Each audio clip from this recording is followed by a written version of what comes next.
Hello, Argentine Middle School. We are going to talk cultural diversity and our Hispanic population here at Argentine. First, I want to start by defining cultural diversity. So, cultural diversity, according to dictionary.com, is the cultural variety and cultural differences that exist in the world, a society, or an institution. The inclusion of diverse people in a group or organization. So, how does Hispanic culture impact our world? There are over 50 million people that identify themselves as Hispanic in the last U.S. Census taken in 2010. There are 22 Spanish-speaking countries around the world. Hispanic people are the largest minority in the United States by 18.3% of the population. Only Mexico has a larger Hispanic population than the United States, according to CNN editorial research.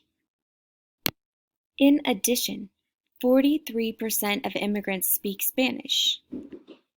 As you can see in the pie chart, 43%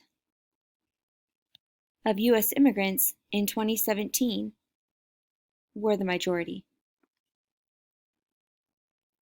Here at Argentine Middle School, our diversity looks like this pie graph. 69% of our student body is Hispanic.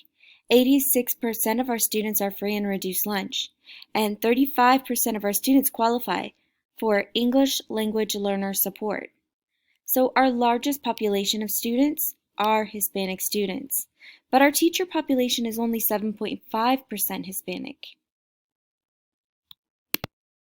Many of us have heard the terms Hispanic and Latino. So the term Hispanic is a reference to the culture, people, and nations that are linked to Spain or the Spanish language. This excludes Brazil. Latino refers to the people, culture, and countries in Latin America, and this excludes Spain. Many times, though, these terms are used interchangeably. Some students may identify as one or the other, and in those cases, use their preferences. So, what does Hispanic culture mean to our students?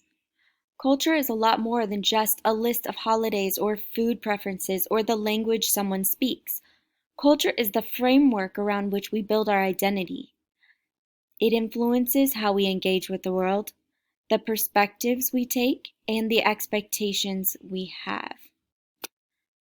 I really like this image of cultural identity because it includes not just race, ethnicity, age, gender, mental ability, language, sexual orientation, religion, and social economic statuses. This means that for our students, being Hispanic is a part of what makes them them. Showing respect for languages and customs can help them feel accepted in our classrooms and in our schools. A few ways for us to make learning more culturally responsive would be for us to give students time to share information about their cultures, customs, and holidays with other students in the classroom. We also could be sure to bring attention to examples of race and culture in classroom literature and other curriculum materials. We should also maintain the same high expectations for all students. And lastly, use instructional strategies suited for English language learners. Some of these would be visual aids, activating prior knowledge, scaffolding, cooperative learning activities. All of these things are helpful. Thank you for listening.